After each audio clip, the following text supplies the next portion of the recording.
এই দেহ তরি যে জরাজীর্ণ হয়ে গেছে প্রভু, তুমি বিনি এই তরি পার করার মালিক আমার নাই। তাই তোমাকে স্মরণ করে আমার গানের প্রথম অঞ্জলি তোমার চরণ নিবেদন।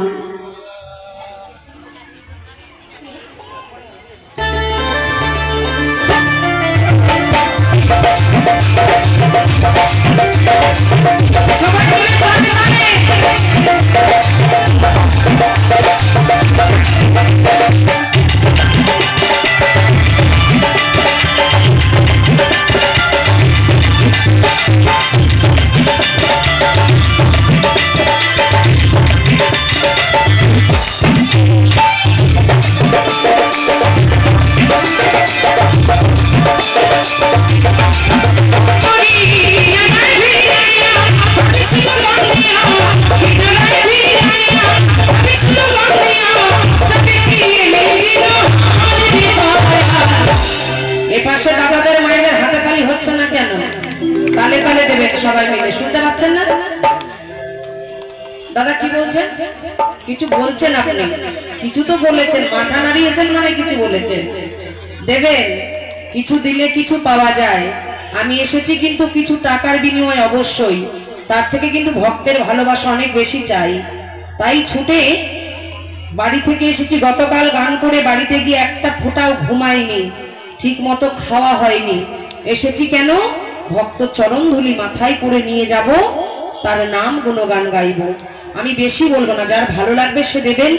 বলছে আমি খাবো না, তোর বাবার যদি ক্ষমতা থাকে আমাকে জোর করে খাইয়ে দেখা। আমি হাততালি দেবো না, রাখি বললো চাই না বললো, এবার আপনাদের ব্যাপার। সবাইকে বলছি যদি মনে হয় তালে তালে। এভাবে আর চলে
বাড়িতে রাখলে সেটা দিয়ে কোনো কিছু তৈরি না করলে যেমন কিছু হয় না, তেমন ঠাকুরের দীক্ষা নিয়ে তাকে ভালো না বাসলে, তাকে আপন না করতে পারলে জীবনে কিচ্ছু পাওয়া যায় না।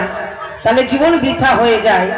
গরমের সময় বাড়িতে যদি ফ্যান কিনে নিয়ে এসে রেখে দেন পাখা, আগে তো হাত পাখা ছিল, হাতে না ঘুরালে ঠান্ডা লাগতো।